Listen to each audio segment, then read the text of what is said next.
Hello, Smart Money Tree podcast listeners. Welcome to this week's show. My name is Kirk Chisholm, and I will be your host today.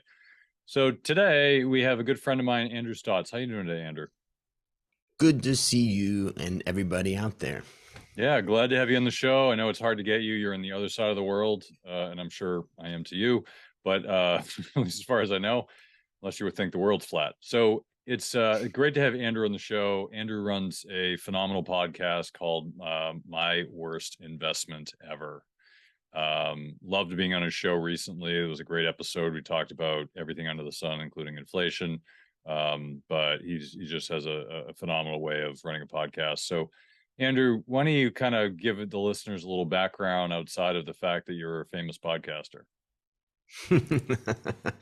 Well, actually, I am officially the worst podcast host of my worst investment ever. So, if I'm famous for anything, it's for being the worst. But just to give a quick background, I grew up in Ohio and I moved to California. And when I graduated university, I went to work for Pepsi. And then after a few years of doing that, I moved to Thailand in 1992 to teach finance. And I never left. So I've been here for 30 years. And so I've worked always as an American in Asia here in Thailand. And so nowadays I do, strategy and investment strategy. And also I have some businesses on the ground, in particularly a coffee roasting factory here in Thailand. And so I've had a lot of experience on the ground here in Asia. And I did my PhD in finance in China. I graduated when I was 50 years old. So I've kind of been around a lot, but I think what I've enjoyed a lot is interviewing. I've now interviewed more than 600 people about their worst investment ever. And I've come up with six. Being an analyst like yourself and thinking about things in a structured way, I've come up with six common mistakes that maybe would be valuable for your audience to hear. Yeah, do tell, do tell. Let's just Yeah, don't keep us in suspense here. there you go. Yeah, It was dish. it's an open loop. Well, I'll start off with the first one, and I think these are in rank of most common, with the first one being the most absolutely common, and that is people fail to do their research. And even some of the smartest people I've met, just put research aside and they jump into something. And so what I like to tell people is, sit down, write out, what you're thinking about this particular investment, and spend some time. And I think that's where a lot of people lose their money real fast, by just jumping into something without research. So that is literally number one. So for anybody listening or viewing, basically what you want to do right now is think about the investment you have in front of you and grab a piece of paper, have a cup of coffee, and start to write down. And also, I think I would highlight that research doesn't need to be like super in depth. Otherwise, you could feel overwhelmed, like, it's just too much for me right now. But just a little bit of research can go a long way. Yeah, I have to agree with that. I totally support the fact that is definitely number one. I think there's way too many people out there that just they do a second's worth of research and they're like, oh well, so and so said it's okay, it must be fine, right? Wall Street is littered with people that are on the undercarriage of cars that have been driven by people who are just giving them who are blowing smoke. And I mean, Wall Street all the time, the big investment banks, oh yeah, we fully support this, and we're not selling it on the other side. Boom. Yes. It's like, oh yeah, we're going to sell this to the retail guys, and so that the institution guys can sell to them. It's crazy, but totally agree. People don't do enough Happens. research.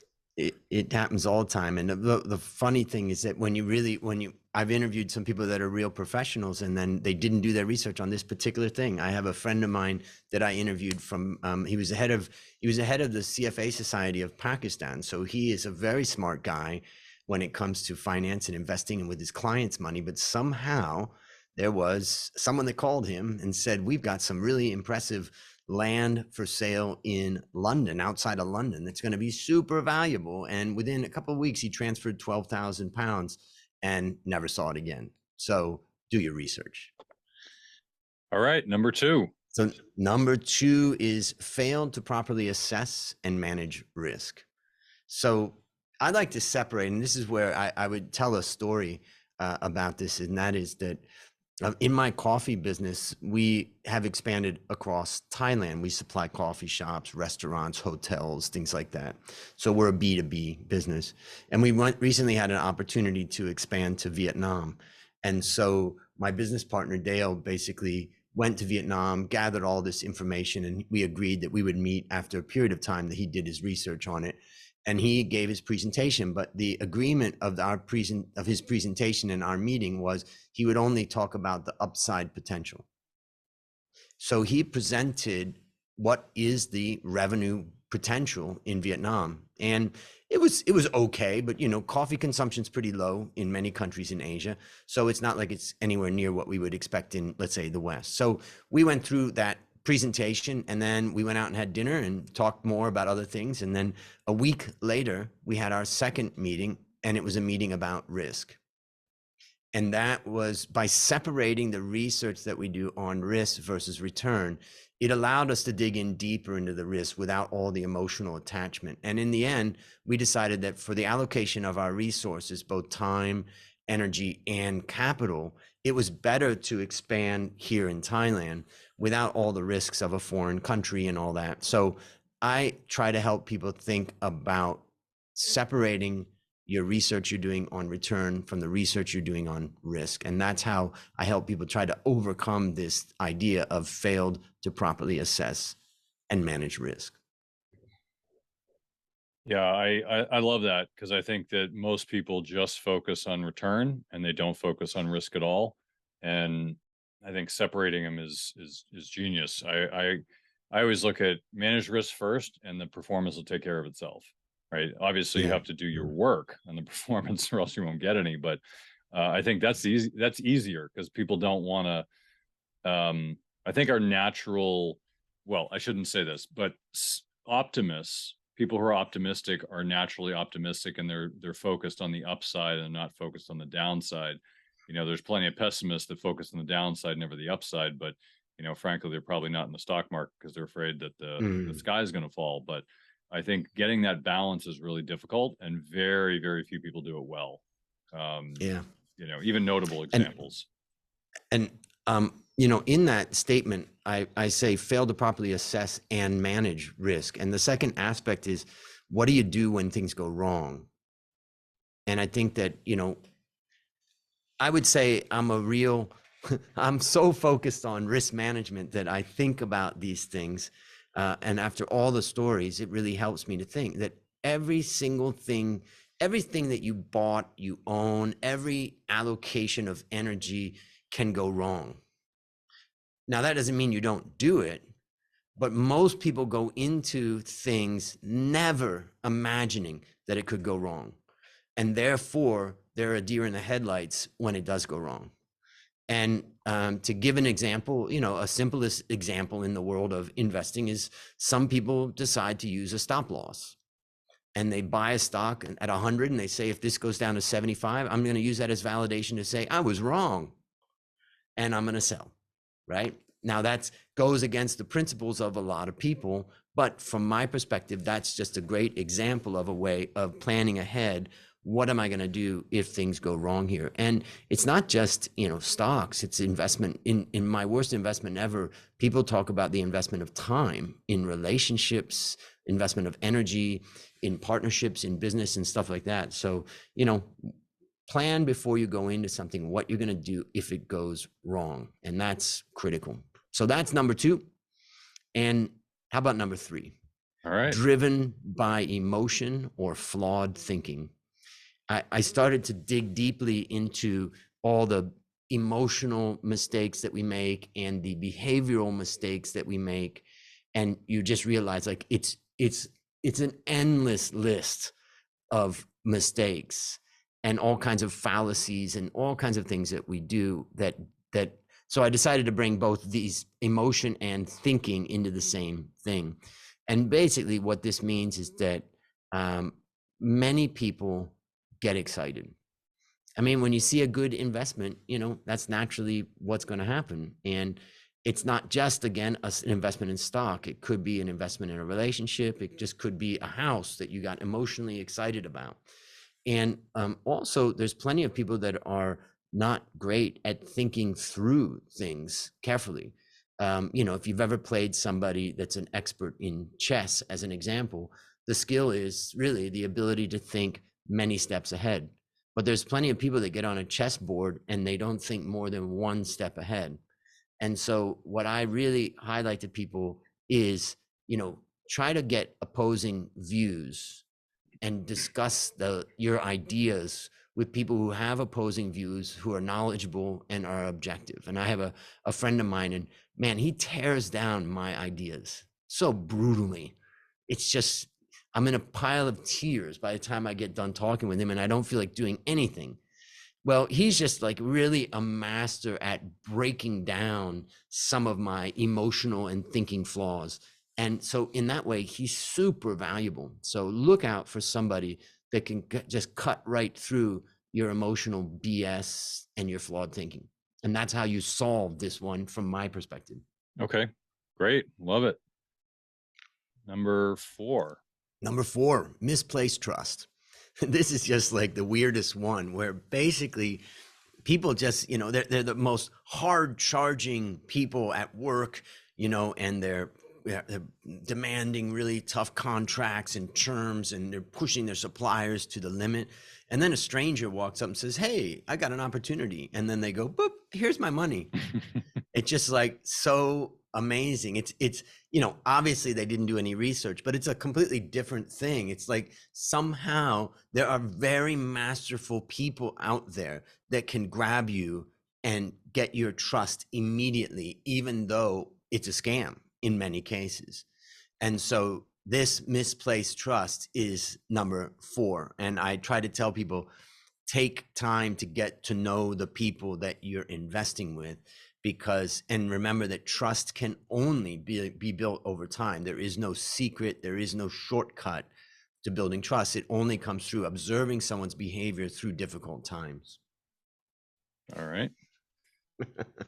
So watch those strangers that come up to you asking for your money, but they're much more crafty than that in the way they do it. I just had a guest on who basically he started trading in Forex with this offshore company, and he started making really good money, and then all of a sudden he lost it all. He ended up losing $56,000 in Forex trading. And then he went into negative, and the company contacted him and said that he needed to pay them and top up something or whatever. And then once he investigated, he realized that it was a complete scam. He was never trading in Forex, and his money was never put into Forex. He was just giving his money to this company who was taking it. If he had ever asked for, when he was up $110,000, if he had ever asked for his money back, he would have never have gotten it. And it's just hilarious how we can be so easily deceived. So and it's funny, Wall Street, it's storied with how many people have had this happening. Bernie Madoff is the most popular one, but this happens, especially in Forex, it happens all the time. Or cryptocurrency, right? Is another one. Happens way too often. But oh yeah, that's good. Well, and the Forex, basically what I always tell people is if you have anybody ask you to trade in Forex, just assume it's either a scam or a losing proposition. And if it's, what I mean by losing a proposition is, you're betting against banks and huge amount of capital, and you're betting against central banks. So very, very difficult to win. Number 5, failed to monitor their investment. It's a good example is, you give someone some money for a startup company to start a restaurant or whatever that thing is, and then you never follow up with them. And then there's no communication going on, and then things go south and you don't even know what's going on. And this one I've seen very often. And what I would say is, what you want to do is set up some type of predetermined. Let's imagine that somebody came to you with a really good idea. They wanted to open a Greek restaurant in a neighborhood where they didn't have a Greek restaurant, but they had a lot of traffic. They found a good location, and it looks like this is potential. And you say, I'm going to give them $20,000 to do this. What I would do before I give them money is I would say, I want to meet with you on the 15th of every month. And what I want to do is review the financial performance of the company. I want to see what is particularly, we'll start with revenue and then later we'll go into the costs, but I want to see that every single month. Many people would agree to that before you give them money. Yeah. And then they, so set some sort of predetermined monitoring of your investments so that you don't fail to monitor. And number 6 is kind of a catch-all category, because I saw so many people lose their money this way. And that is, they invested in a startup company. And everybody wants to be an owner of a company. It sounds great, but the fact is, most of the time, it's an absolute trap. And it's really, really tough. And so what I like to tell people is, when you invest in a startup, just go in with the idea that you're going to lose all your money. I think that's a It great is a starting binary. point. Yeah, it's a binary type of outcome. It's not like investing in the market. And chances are the probabilities are in your favor. In fact, when people ask me, can I talk to you about this idea I've got? Would you give me your idea? And I said, look, you don't even have to tell me about the idea. I can tell you my answer is no, don't do it. They said, how do you even say that when you haven't even heard my idea? I said, the probabilities are like 80 to 90%. You're not going to succeed in this. So why would I even come up with a probability based upon, something else like what you thought your idea was about? So that's where I just try to convince people to slow down before they go rushing into that. Good. I like these. It's I look at investing in startups like investing in lottery tickets. Yeah. Except that there's a potential you could win with lottery tickets. Well, you could win. You could invest. You could invest in the next Facebook or Google or Microsoft. I mean, who knows? Yep. Anything That's could the hope. happen in the startup world. Yeah, and that's the hope. And you can argue that. The other piece of advice I give people about startups, in relation to what I've learned on the podcast, is I tell people, if you're going to invest in one startup, you need to invest in 10. Yeah, 10 at minimum. Do not invest in one. You've got to invest in a large number of them to increase the probability. And then people are like, well, I don't have enough money to do that. And I'm like, right. And that's why you probably need to wait until you can invest in 10. Yeah, no, I couldn't agree more. I think startups it's this pie in the sky. Everybody wants to say they invested in the next X company, and that company did great and they were so smart that they picked it early. But I don't know. I'd be curious. Has anyone ever run the odds of how much money you'd make in a startup versus a lottery ticket? I mean, I wonder what those odds are. I mean, it's 1 in 10 of making money, but then that's like a 3x, 4x. But compared to the lottery, Well, who knows? I think the statistics for business is really questionable, because, like we'd like to say that maybe, I don't know, 10% of businesses make it 5 years or whatever. Yeah. But that just is survival, to be truly successful in business. And as I say, if you're going to start a business, you need to make a rush to pay a dividend, because ultimately paying a consistent dividend is the best sign that you've made it. And so I would highly recommend to anybody that to do that. And if we were to go through, Kirk, and look at all the businesses that survive 5 years and look at the number of them that are paying a dividend, I think you'll see that you're probably talking about 1% of all startups end up really succeeding to that extent. But I think part of it is also that there's a lot of influence from the outside investors to not pay dividends. I remember talking to somebody a few years ago, and they had a traditional, it was kind of more like a razor type of business. And, you've got razors and you got razor blades. That's it. And you're basically selling razor blades. And what I found to be interesting was that they said they were approached by a private equity firm. And they said, oh, what do you think this is worth? And they're like, oh, you're making money? They're like, yeah, they had really good cash flows. Everything was great. And they're like, oh, we're not interested in your company. You're making too much money. We want a company that's cash negative, is spending all their money in marketing. They're like, you need to spend more in marketing. They're like, well, actually, we're profitable and it's a good company. It's solid. No interest. I mean, no VCs, private equity, they had no interest. They want companies that are losing money that they can give money to lose more money. so they can grow. And then it's like everyone's chasing that shiny object in tech land, and they're not actually funding really good companies. And if they do, then they force them to spend more in marketing so they can grow. And it's like, well, how about you just do it right? Like, have you analyzed whether Yeah. we're doing it right? Like, so to me, it seems like there's misaligned incentives on the investor side right now. Yeah, and I think that from a person who started up a few different businesses myself, I would say that I was an analyst, in the stock market for 20 years at investment banks. What I would say is, don't listen too much to investors, or sorry, to the investors, because what they're going to do is, they're talking about their own interests completely.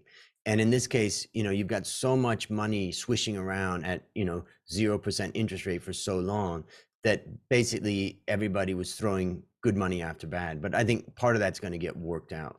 But I think the best type of situation is, if I was an investor in a company, I would say start paying a dividend of 5% of your net profit. If you're a startup, and you can get to just a 5% payout, so 95% you're retaining in the business, but it's just the act of getting to a dividend is just one of the most powerful things. Of course, if you happen to start that business and after a few years you realize, geez, we've got the next Microsoft didn't pay a dividend for the first 25 years or so. Yeah. And their return on invested capital was about 40%, maybe 30 to 40%. Does that So include it wouldn't make the bomber years where they pretty much torched? What do they? Some buddies telling me, it's like, yeah, we account for them torching like 10 billion a year in cash, so we just assume they're going to light it on fire. I'm like, okay, Yeah, it's still a possible. cash I cow. would say the main thing is, obviously, if you've got a high return on invested capital company, you want to plow back everything you can, as long as you think future returns are going to be, above your cost of capital at least.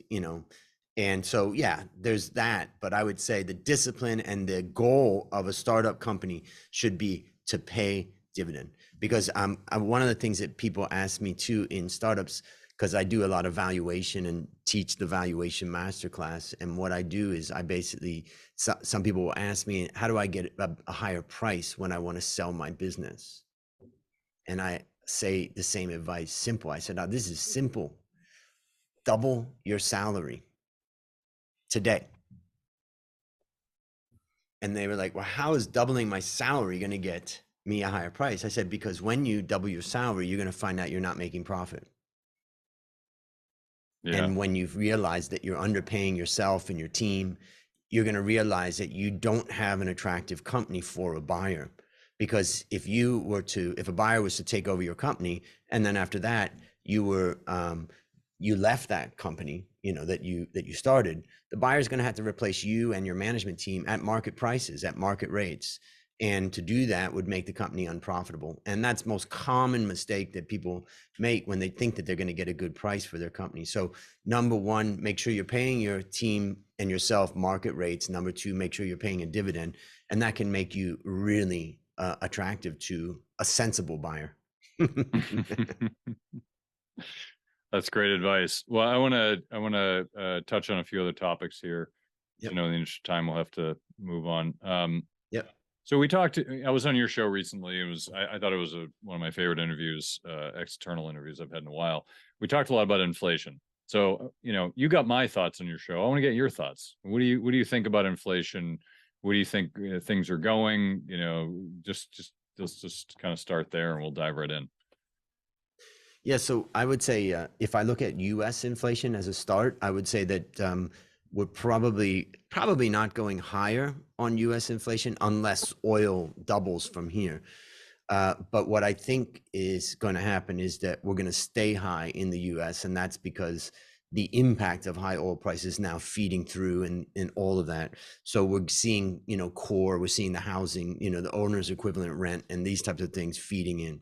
So my expectation right now for US is pretty high inflation, and the impact of what the Fed's doing and all of its tightening will take some time to happen. Now, the other angle to inflation is that it's just decimating the world outside of the US. And if we look at countries around the world, they're getting crushed from inflation. So America's like kind of cleaning up its house. It's had zero interest rate for so long that it's tightening right now, but it is really hurting, countries like Sri Lanka, countries like Pakistan, countries like Bangladesh, Kazakhstan, even Argentina and some other countries. You can see massive amounts of inflation feeding through because they're also impacted by their currencies. With the US dollar being so strong, not only do you have just inflation, but then you have a deteriorating currencies around the world that's making it a disaster. So that brings me to the second part of inflation, and that is really the scarcity that's going on because of the war that's happening in Europe. And that scarcity, I think, is going to hit Africa the hardest, and it's going to be brutal. And it's going to mean millions of people dying of starvation and lack of food.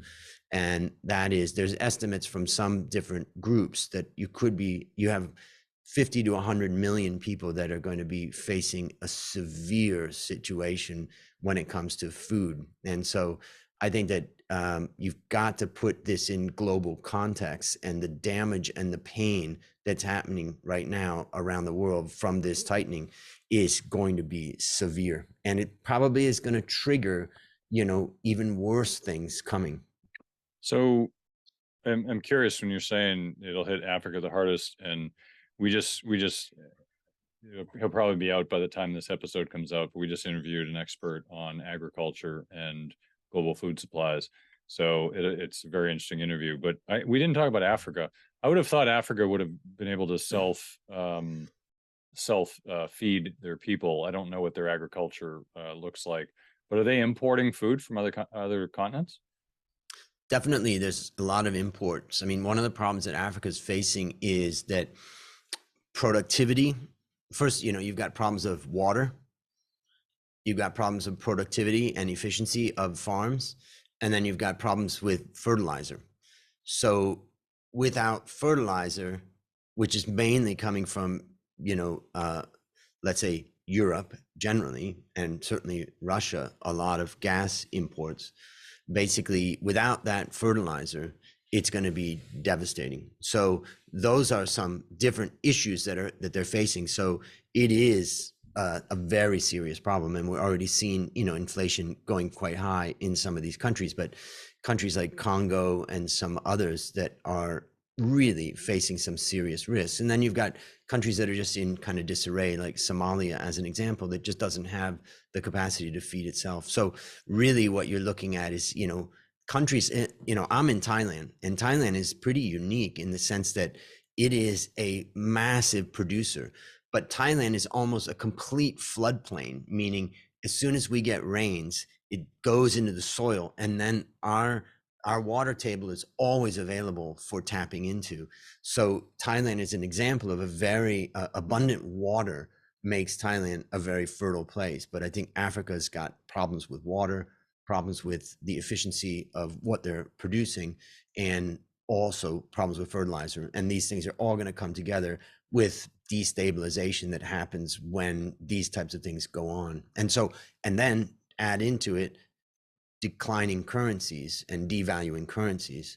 And so I think Africa is going to be the next real serious hotspot. And it's going to lead us into World War III, is my feeling. And that's my biggest concern. All right. Well, that was a great segue into something we talked about earlier, which is World War II.5 and World War III. So what are your predictions around that? Is Russia going to cause it, or how are we going to get there?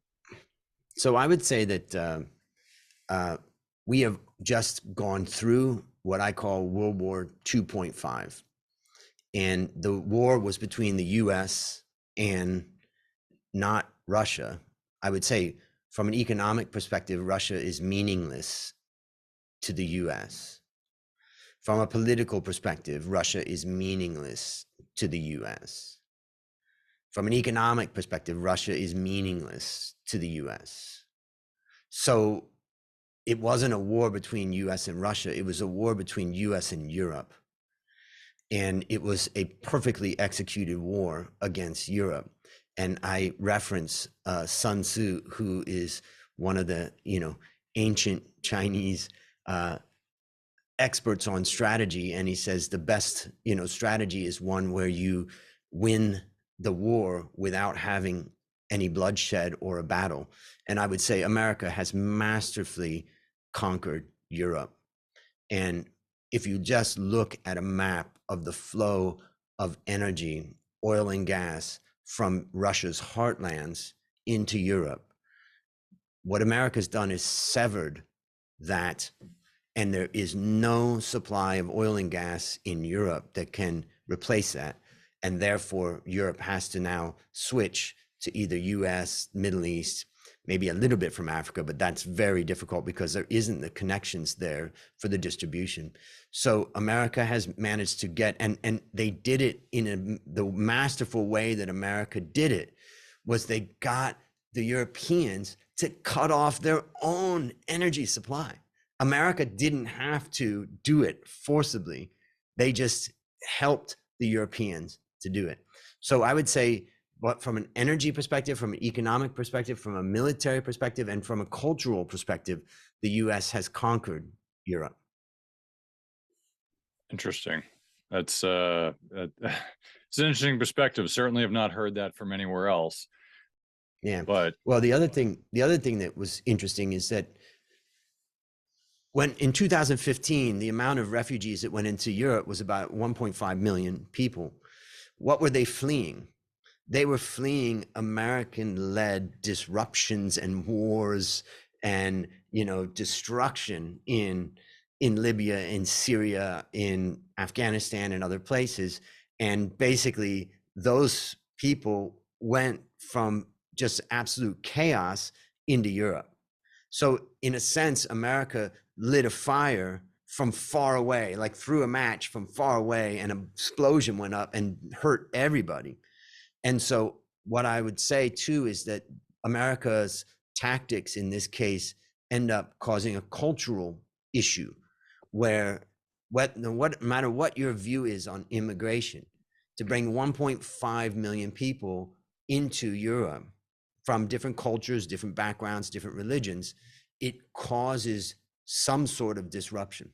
Now, when you're looking at Ukraine, you're talking about more like 7 to 8 million people coming from Ukraine into Europe. Again, there are cultural disruptions that are happening in Europe, and Europe is starting to respond to it, but they're absolutely powerless now. European leaders in 2008 tried to stop America from forcing NATO to say that Ukraine and Georgia were going to be in NATO, but they couldn't stop America's influence on NATO. And so basically it's over. Now, there's a very important reason why America must conquer Europe. Okay. And that reason you can find on the website of the US Department of Offense, which I think they call it Department of Defense, but I call it the Department of Offense. I think they call it double speak in 1984. Yes, so exactly. The Department of Defense has on their strategic plan, they're not identifying Russia as the number one target. They're identifying China as their number one adversary. In a sense, about 4 years ago, when they posted this strategy, they announced that they are now on a war path with China, and they see China as their number one adversary. So what was happening was Europe was building closer ties with China through German manufacturers being in China and many different connections that was happening. So not only did the US sever the ties between Europe and their source of energy, Russia, they also are doing everything they can to sever the ties with China. Now, why is it important to get Europe on the side of the US unequivocally? Because the rest of the world is not buying into America's war with China. If we look at the sanctions and way countries are voting around the world, you can see countries in Africa, countries in Asia, countries in, countries like India, as an example, they're not signing up for the sanctions. So in order for America to exercise its power to go after China, they've got to get Europe on their side at least to have that. And so that's what I see. And I would say it's a preemptive war where they're trying to knock down China before they become a real threat.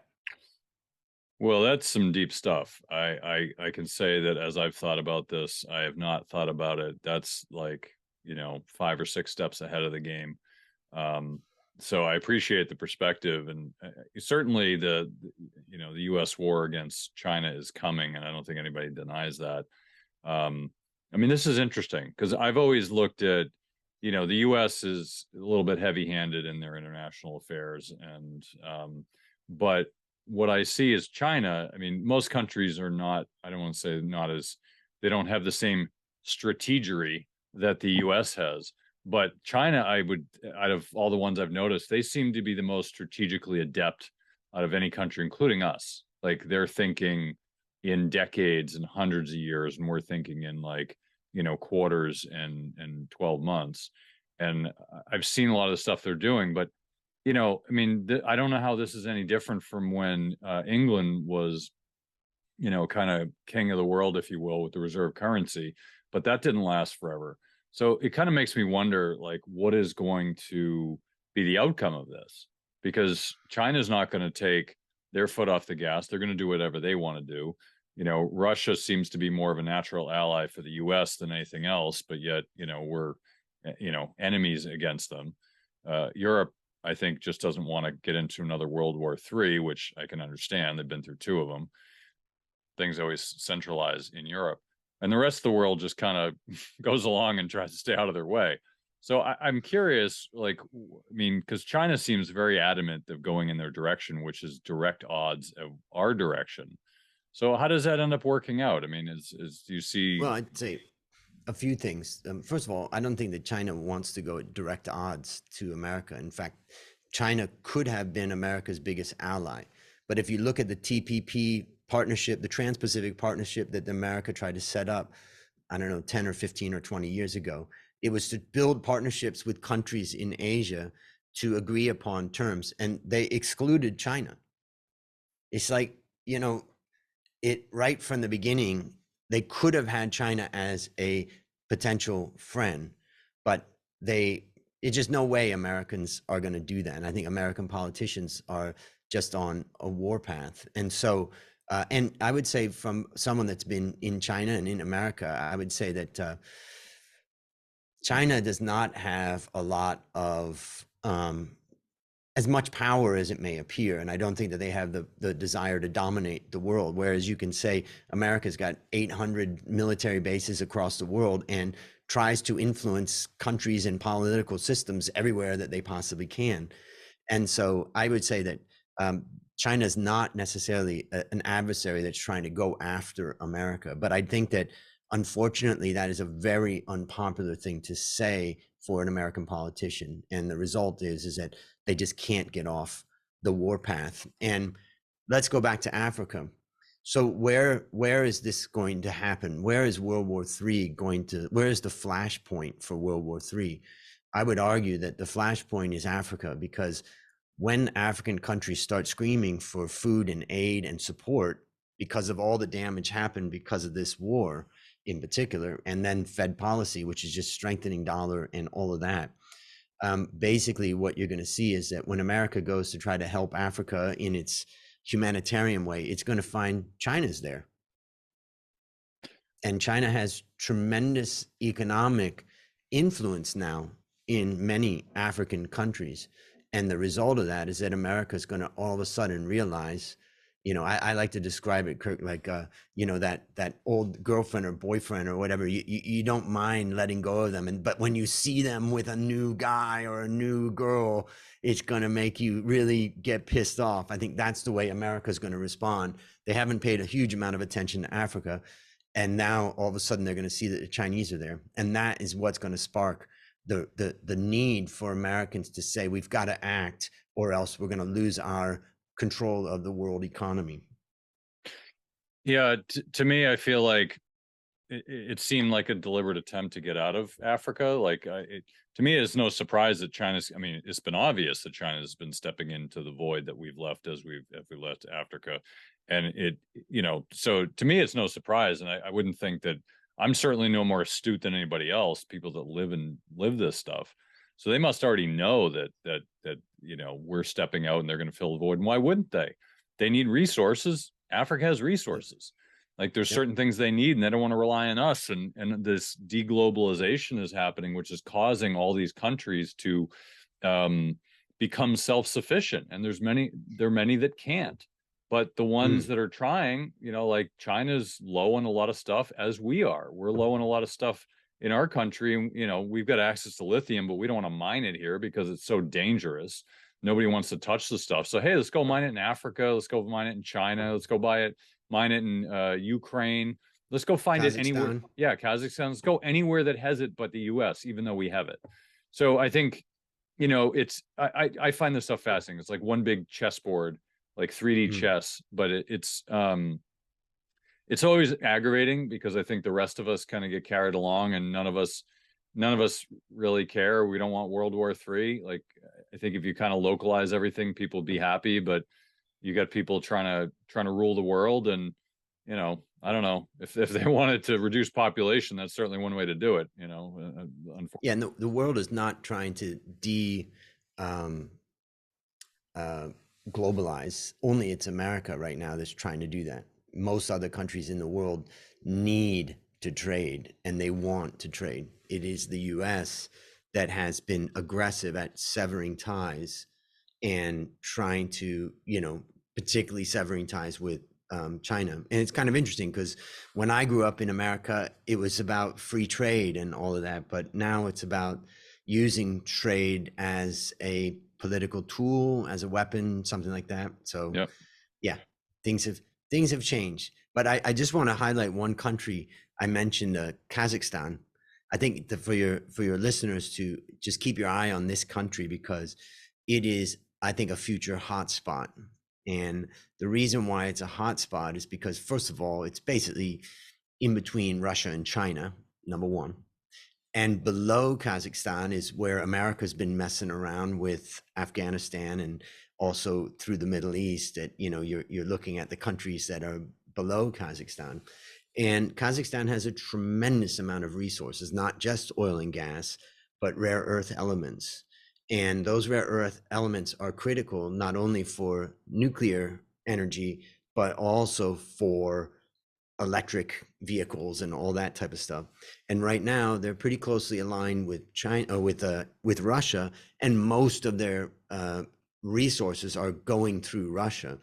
And it's just going to be, I think America's got some focus on how do they get control of those and of the value of the assets there. And I think China also. So you've got a real potential showdown happening in Kazakhstan. So Andrew, I know we talked a lot about some heavy topics here, and listeners been around this show long enough know we're not shy from talking about heavy topics. But I do always like to leave with some brighter spots and some shiny, bright future. So tell us where the opportunities are. We talked about all the dark spots, but where are some opportunities? Because this is an investing show and we want to make money. So what can you tell listeners what they should be looking for? Well, the first thing is invest in capitalism. It's one of the most optimistic, positive things that has ever happened in the whole world. Entrepreneurship, setting up businesses, running businesses. There's just so many great businesses around the world. So that's the first thing I would say. It's politics and politicians that bring us division. Business, entrepreneurship, startups that bring people together. So the first thing is make sure that you're focusing your energy on business. Now, when I look at that, obviously America's done so well over the past 10 years we're at peak profit margins right now across the world. So part of what I'm looking at now is kind of where are things getting cheap again, because markets have been so brutal. And so I've just been looking across the world, but I would say that ASEAN and so Association of Southeast Asian Nations in the Southeast Asian region, I think is interesting, where you've got 600 million people or so in this region, where it's not caught up in the war, and forced to choose sides at this point. A lot of food independence. So I think some of the countries in Southeast Asia are looking interesting. And so that's kind of an area that I've been focusing on. From my perspective, I have been interested in the US, and I just think that we probably have another maybe 10 to 20% downside. But at some point, what US has done so well is continue to rejuvenate its economy and its businesses. And so I think that ultimately the US will be a powerhouse. And I just wish that America would spend more resources on just building up its own infrastructure rather than trying to destroy infrastructures around the world. So I would say, for me, Asia and emerging Asia in particular, particularly Southeast Asia, look interesting at this point. And then I would argue that at some point, America is going to rise again as far as the companies are concerned. Great. Well, I appreciate your insight, Andrew, and love having you on the show. And quite frankly, we'd probably have you more on the show if you weren't 12 hours ahead or behind. So Great to be on. doing this late night show here. So, but Andrew, you run a great podcast. Where can people find more about you? Just go to myworstinvestmentever.com, and there's where I have my podcasts, and you can also reach out to me there, and also just go listen to the podcasts on Apple or any other podcast providers that you're listening to. It's not much competition out there for the worst, so just type in my worst investment ever and you will find me. Well, you gotta love doing the inverse of what normal people do. It's a great way to find ideas. So, but Andrew, I love having you on. Thanks again. We're going to do more stuff. So if listeners who are following the show, we'll probably, maybe we'll do a live event. We'll see, but we'll definitely get Andrew on the show more. So thanks again for joining us. Yep. Thanks for having me. Hey, Doug, did you hear? We're giving away free money. Well, I'll tell you about it in a minute. But before I do, there's a saying in the mining community, well, precious metals mining, that is. The saying is that if you want the best deals, you have to be in the room. Now, you're probably thinking, what does it mean to be in the room? Well, I'll tell you. Being in the room means that you're on the short list of people who get invited to be a part of the best deals. These are the deals that most investors will never have access to. You mean like IPOs? Nope, IPOs are chump change. Those are for retail investors, small potatoes. That's nothing compared to these deals. These deals would have you salivating to get access to them. Once you know they exist, you will never look at investing the same way again. I almost don't want to even tell you that they exist because it will ruin your thinking of how the investing world really works. Now, you might be excited that these deals exist, but you only have access to the deals if you're an insider, or in the room as they call it. Now, as loyal listeners to the show, I'm going to give you a chance to be in the room. Money Tree Investing Podcast has created the Insiders Club. This is a community of our show's members who are loyal listeners of the show and want to get more out of their investing experience. Being a part of the Insiders Club gives you insider status for upcoming events and webinars, discounts, free stuff and books, and influence on the future direction of the show. This is a great opportunity to join us as we expand our content and services. Oh, and did I mention free money? Yes, in the next few weeks, I'll be giving away free money to our members of the Insiders Club as my appreciation for listening to the show. Now, there's no cost to join the Insiders Club. Just go to moneytreepodcast.com/free money today to join the community. That's www.moneytreepodcast.com/free money. I hope to see you in the room.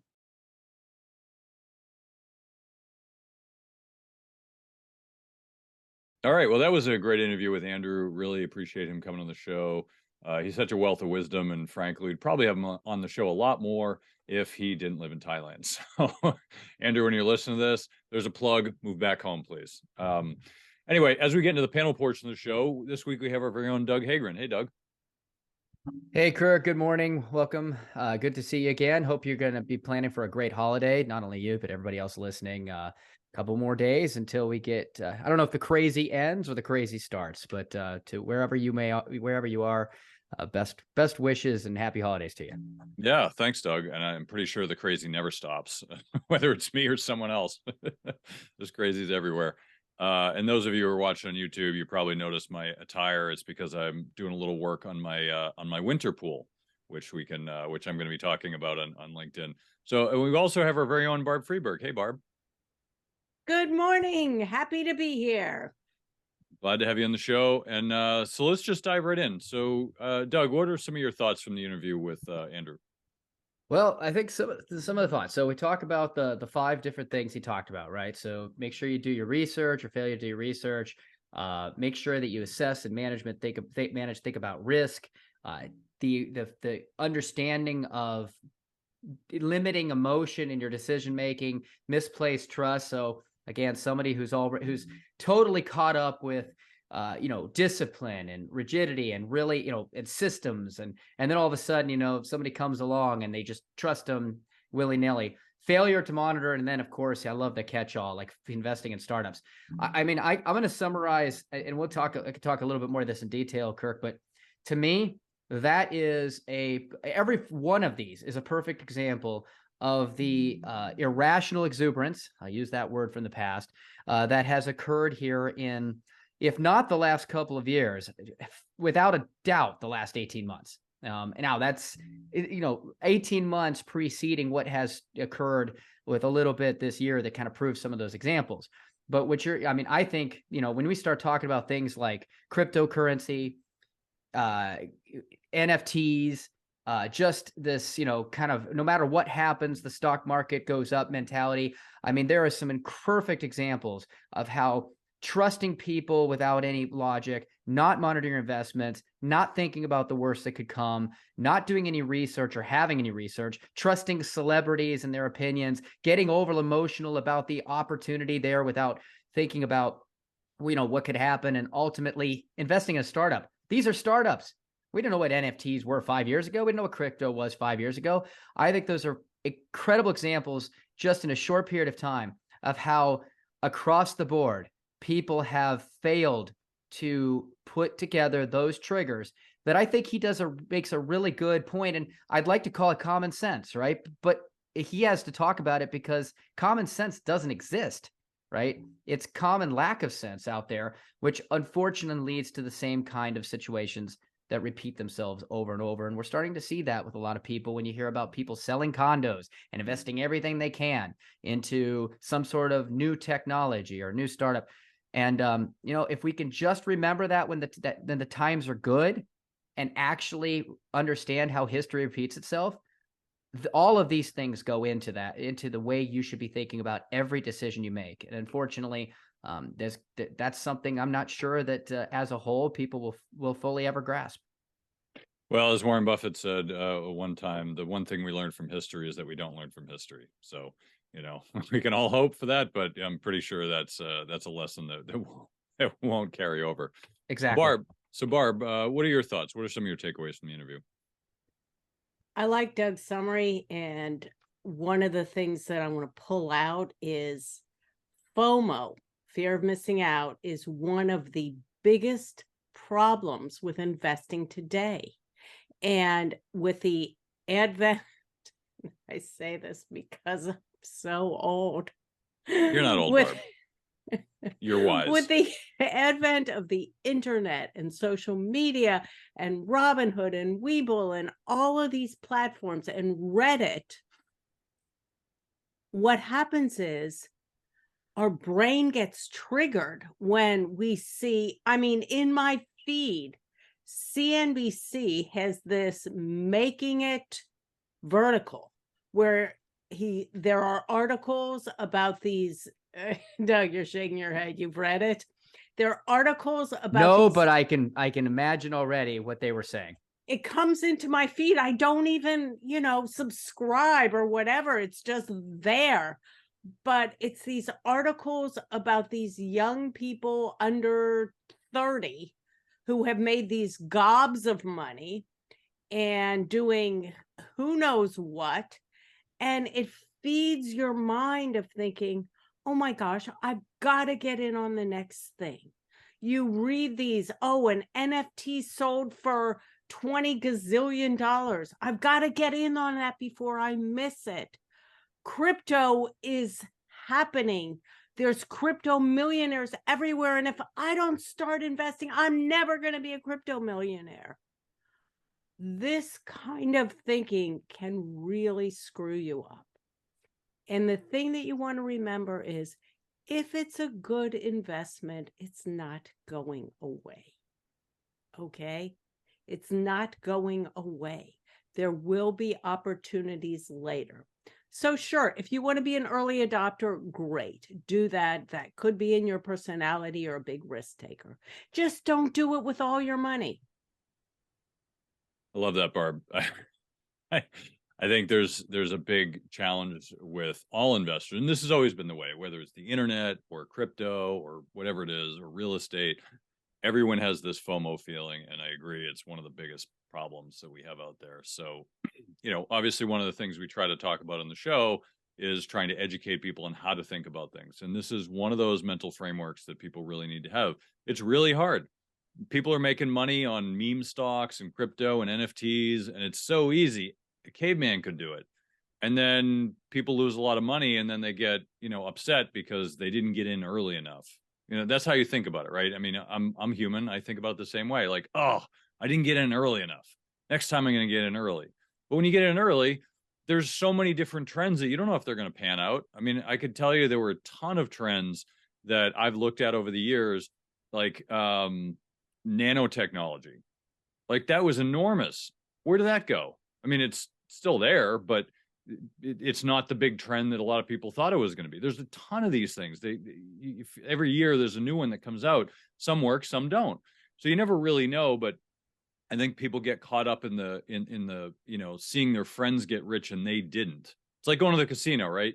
You go to the casino and someone's winning. They're like, oh, I'm going to go to that table and play. Well, that's not going to cause you to win. It doesn't rub off because you're standing next to somebody. That's not how probability works. Maybe it does with tarot cards, but certainly not with not with inside joke. Inside joke. Sorry, yeah, you guys have to see the pre-reel for this one. But yeah, it certainly doesn't work with with investing or gambling. So I think you just need to really kind of think about things independently, which I know is hard because we're herd animals in many ways. So you need to kind of think for yourself and don't be caught up in the FOMO, because that'll cause you to lose a lot of money. So let's kind of turn.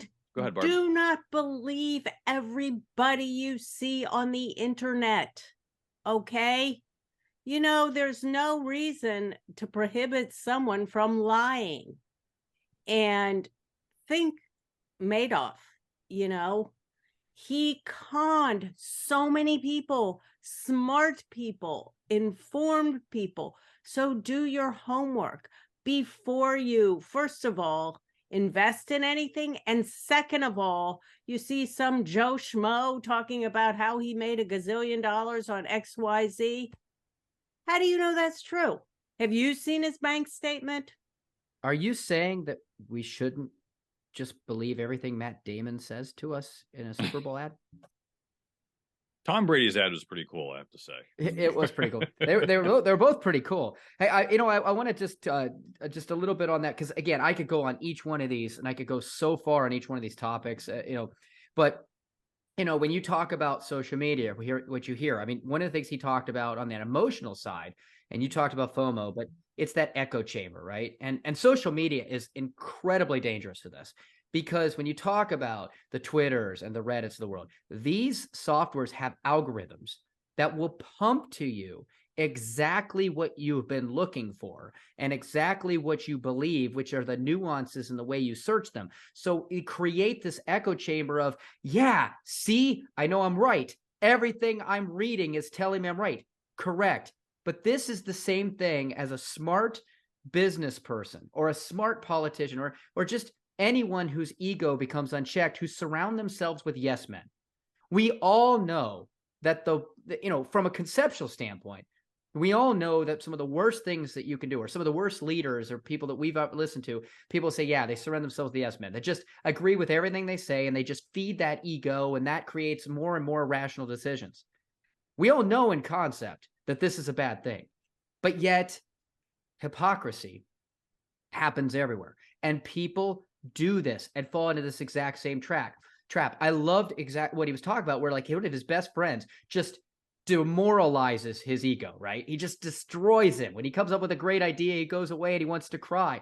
But it's because of that he creates subjectivity. It's because of that he pauses for a second. One of the most important things you can do with any of this is pause for a second and really get to a logical standpoint of going back to research, going back to, do I trust this person? Trust builds over time, you know? If the more time you take, now you can take too much, and he talks about being paralyzed, but you need to take a pause there. Separate the things that, you know, like he talked about in his one business. They'll talk about what we think can happen good in one day, and they'll leave the risk to another conversation so that you don't blend and muddy it all. But there's it creates a logical approach, a pause, a process, God forbid. And by the way, didn't, you know, we talked about, I know you're not pushing stocks here. I'm just kidding. This is totally in jest. But I mean, obviously, Kirk, you're pushing Geico because you said it's so easy. A caveman could do it, right? They don't still advertise that. They don't still advertise that, but you know, it's still one of the best ad campaigns ever. It is. So there you go. Yeah, exactly. You're offending the caveman. But ultimately, I'll also say that if it's good, you know, if it's good, it will be there as investment in the future. And I want to pause on that a little bit, because that goes back to the research, right? It goes back to understanding, and looking at the risk, because Woolworths at one point was an incredible investment opportunity. It's gone. So I think, you know, just to kind of tackle on what Barb's saying, as a concept, as an index, as a category, then that is true. If it's good, it will be a good investment. That does not always trickle down to individual investments. Individual investments will always have risk, because somebody that might be the best player in a category might become an obsolete player in that category later. So again, continue to do your research, continue to do your logic, but that also goes back to one of the things he said is monitoring, right? Monitor it. Continue to understand what your limits are. Continue to understand what's going to go on. Like I said, I could continue on this for so long. There's so many incredible points that Andrew gets into that it just, man, if people would pause for a second to follow these 5 or 6 things, it's amazing how many people would, how many trails of tears would dry up.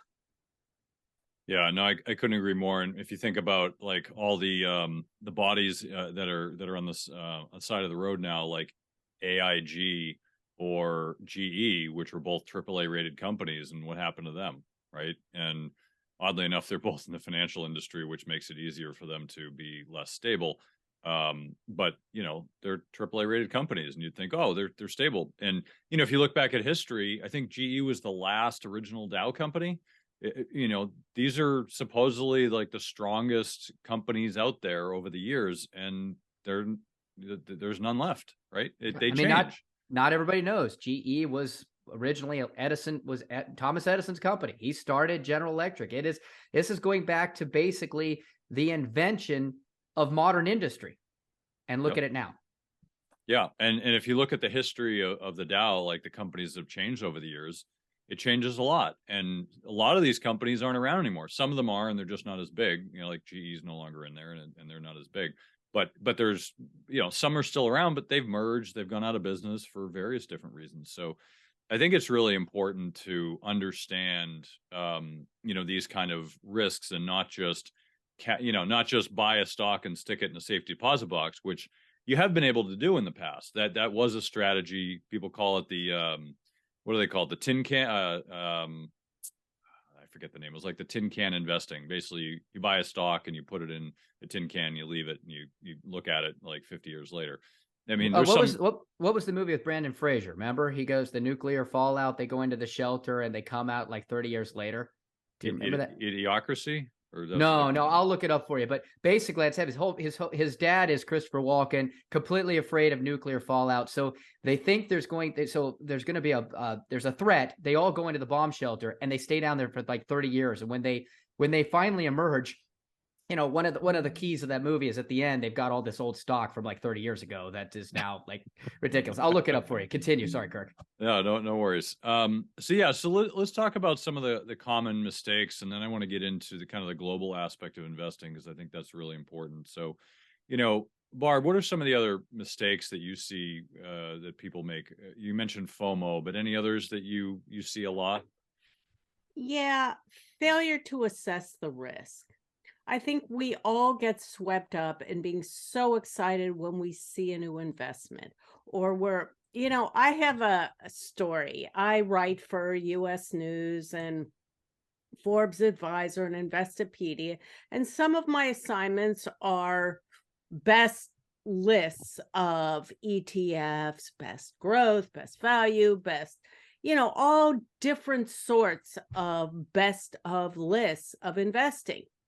And my process is I go and I do a screening, and then I do a mini kind of valuation on each one of these to pick what I think are the best based on objective criteria. So I do a lot of research.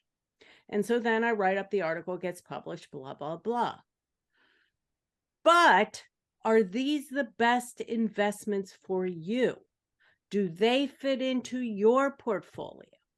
And for me personally, I see some of these investments and I'm like, this has such a great strategy. This is so wonderful. I wasn't even aware of this, growth and value combination, which has a good dividend, good growth, outperformance. I've got to pick that one up. And so even I get swept up, or I'm interviewing someone about their new startup or investment company, and it sounds so good.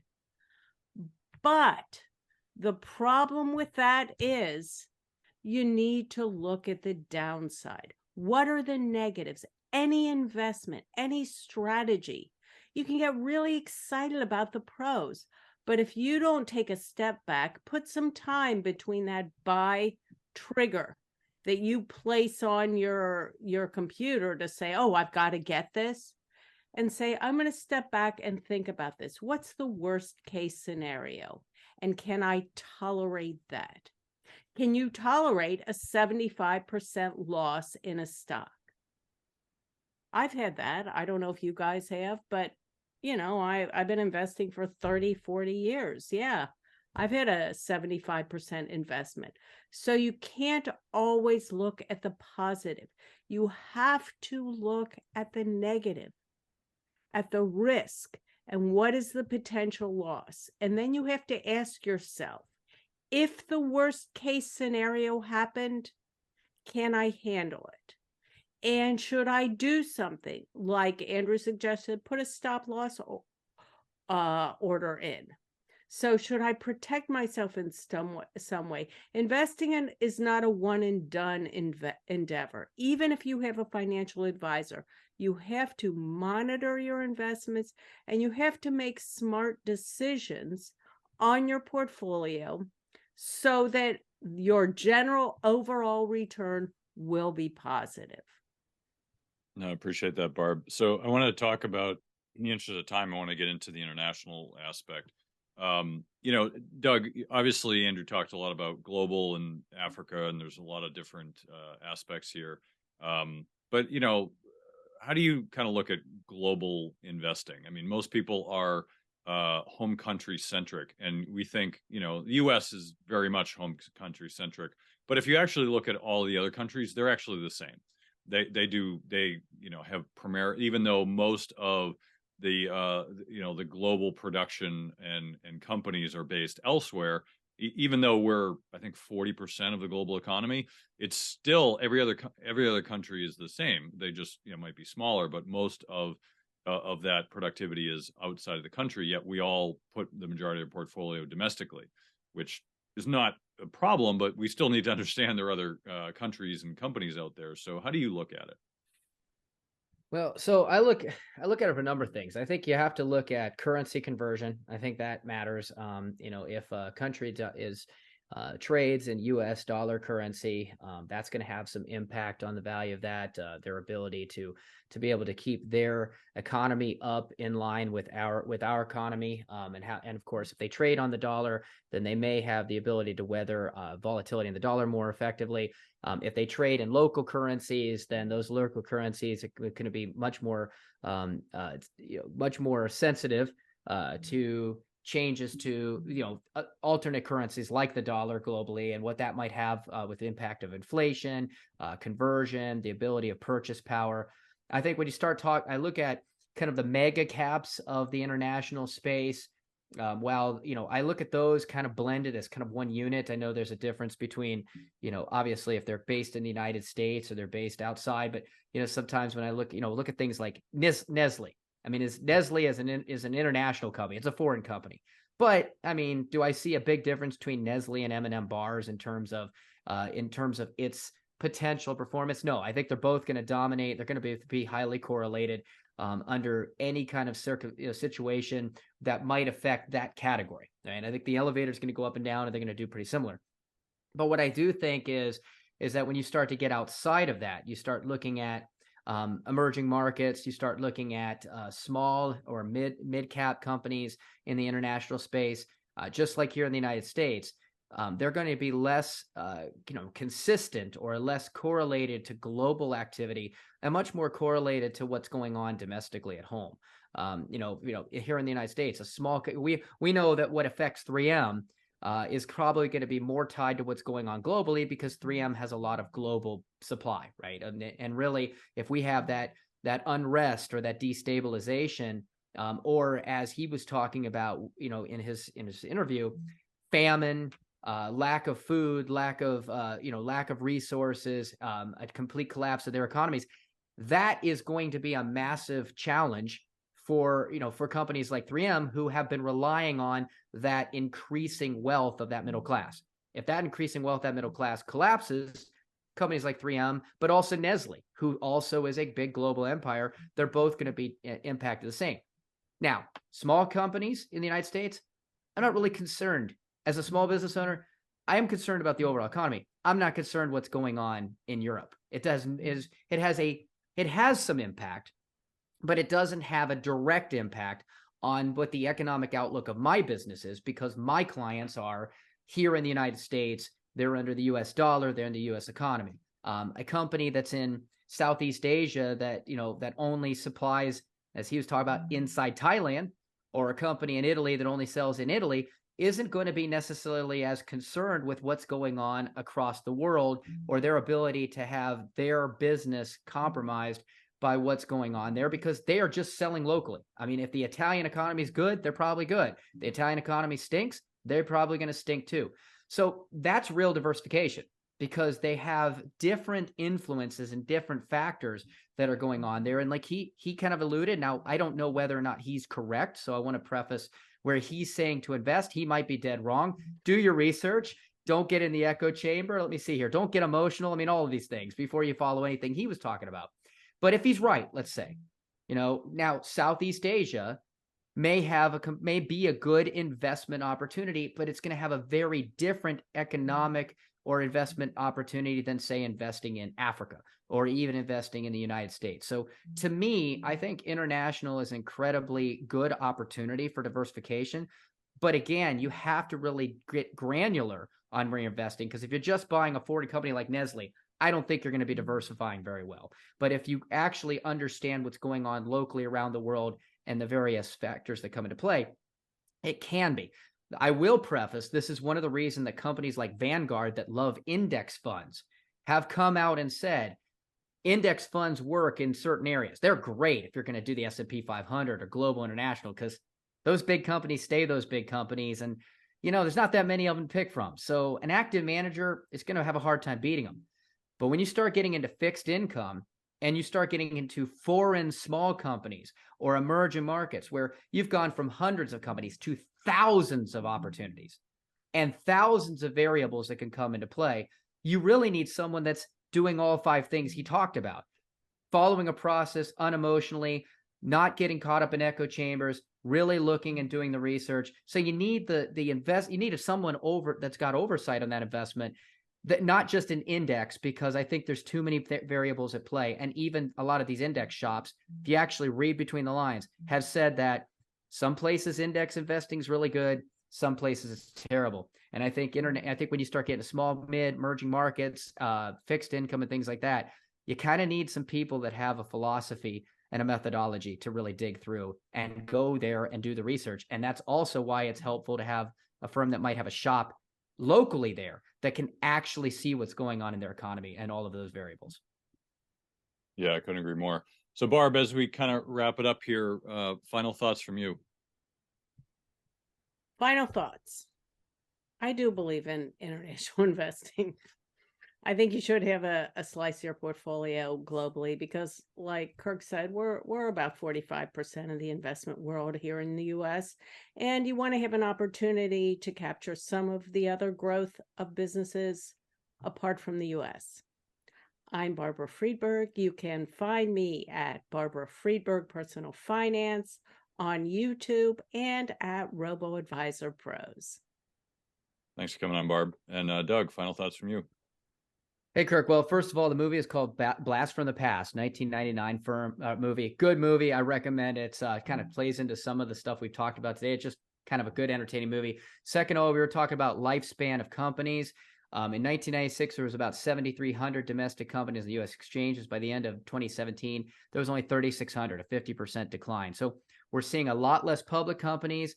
And the average time that a public company is actually listed in a lifespan on the S&P 500 has been shrinking from back in the 1960s. It was about over 30 to 35 years. Now it's actually dropped to about 15 to 20. So you're just seeing a lot of turnover. The majority, 56% of that reasons is mergers and acquisitions, but 32% is failure. Okay, and 12% other. So I said, something that works well isn't going to work. So continue to apply a methodology and a process to all of this. If you want to learn more information about me, 2 areas. If you're a business owner and you want to run your company more effectively, he talked about startups. He talked about valuation, how to make your company actually run better. Can you pay yourself? Can you pay yourself a dividend? Can you pay yourself a fair wage as a business owner? If not, look us up at automaticbusinessmethod.com and get your business more efficient without spending tons of money, but basically to be able to find more profit, find more value. And again, if you have a family, I've talked about this before, that has on a totally different topic, it has a high schooler, freshman to senior, looking to college, you can't afford not to have the information, get the help. College is getting more expensive, and most people pay more than they have to. Look us up at ProCollegePlanners.com. Great. Well, Doug, once again, thanks for coming on the show. That's the show for this week. Thank you again for joining us on Money Tree Investing Podcast. My name's Kirk Chisholm, Wealth Manager of Innovative Advisor Group. We don't just manage your wealth, we make your life better. You can find more about me at innovativewealth.com. And of course, you can find me every week here on this show. You can also check out our show at Money Tree Investing Podcast. On our website, you'll have access to the show notes, resources, and the archive shows. Please remember to subscribe on our YouTube channel for immediate access to the new shows when they're released. When you subscribe to the show, it allows us to get access to some of the top minds of investing in personal finance. While you're here, please leave a comment and question if you want us to address it on the show. Have a great week ahead, and remember, no one will care about your money like you do, so invest in your life.